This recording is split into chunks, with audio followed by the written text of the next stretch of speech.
Of the show for today. The topic of the show today is the truth behind gang violence. And we have two other members of gangs or former gangs. And as we indicated earlier, we've got 7 individuals in the studio today who will have an opportunity to at least give some statements in reference to their feeling toward gangs and gang violence and et cetera. And so now we have Cameron and Primm. Both to talk about their attitudes and why they became involved in gangs. Let's start off with you, Cameron, by having you to give us some information about how you became involved in a gang and what your aspirations are. Well, as you heard earlier, I grew up in a well-groomed house. My mama always kept me in church and stuff like that.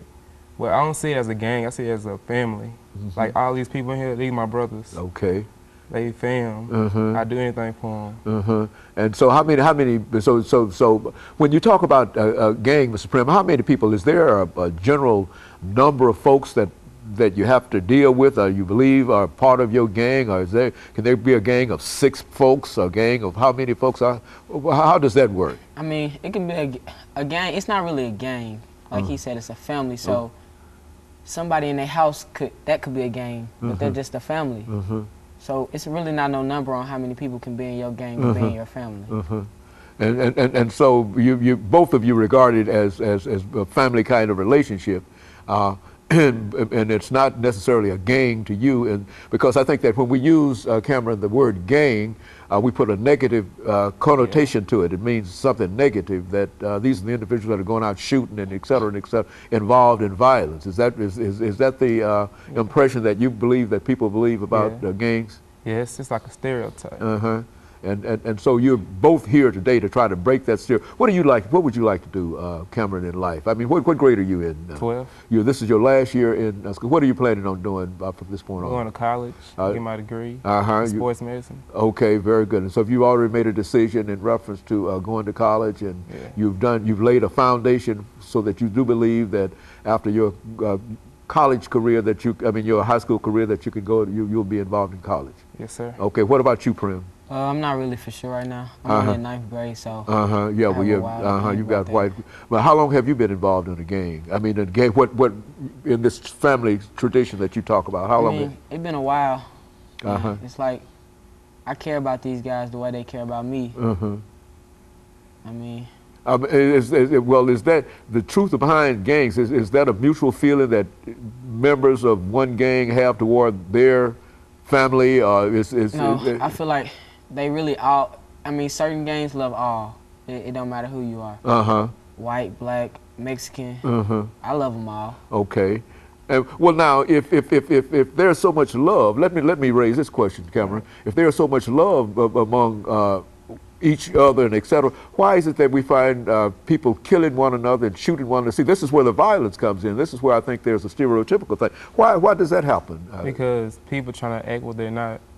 People trying to show people that they about what they're about.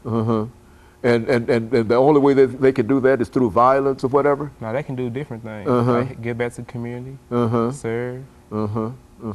And so what we're saying, both of you are saying, is that you want to renounce violence. You don't want to be involved in violence. Is that, and you want to become involved in some kind of productive activity that will take you to college and at least take you all through high school. Is that what we're saying? Well, now, what are some of the problems that you find in terms of being able to do that? I mean, it's always that person who's going to try to put you down and never wants to uplift you. But you just have to learn to go around those battles and fight those battles. Well, do you find many people trying to put you down, as you say? It's a lot of people. Well, now, how do they try to put you down when you use you have regular people who are going to try to put you down just because your skin color.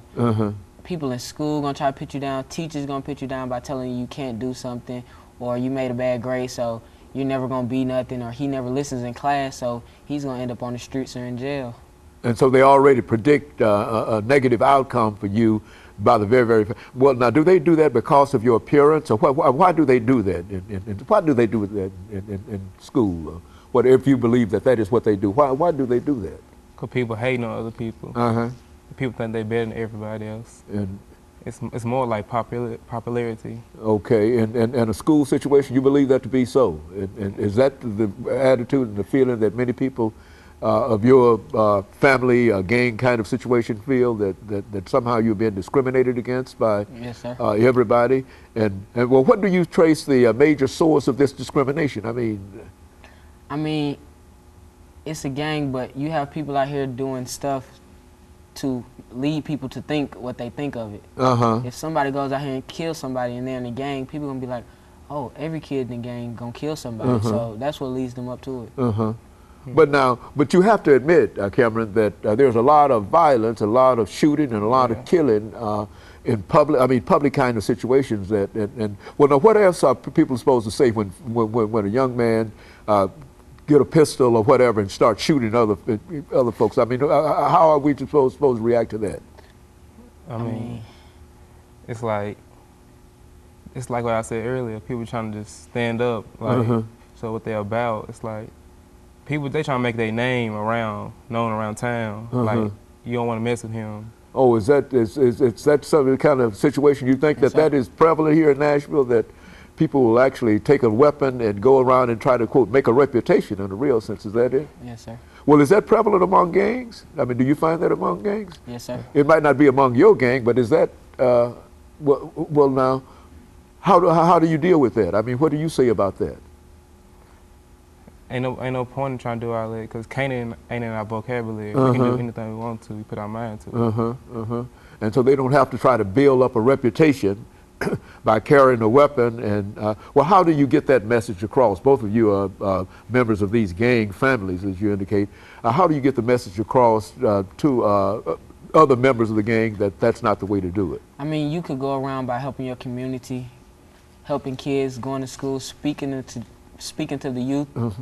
I mean, all those different things can make a name for yourself rather than going out here and killing people. Well, have you have both of you tried to demonstrate that or talked about that? Yes, sir. Every day we try showing people the right way to do things. Yeah, we build our knowledge every day. And so in a real sense, over this last 35 seconds, the two of you are telling us that you work hard within your own gang family in order to try to improve each other and to dismiss this idea of violence and et cetera. Is that, could we say that would be the truth in reference to the two of your associations? Yes, sir. And that both of you have high aspirations, that the only thing that needs to happen now is for society to give you the kind of opportunity that you think that you ought to have. Is that what both of you are saying? Yes, sir. Well, very good. And of course, let me thank the two of you for coming by, and let me encourage you to tune in again next for another edition of this particular show.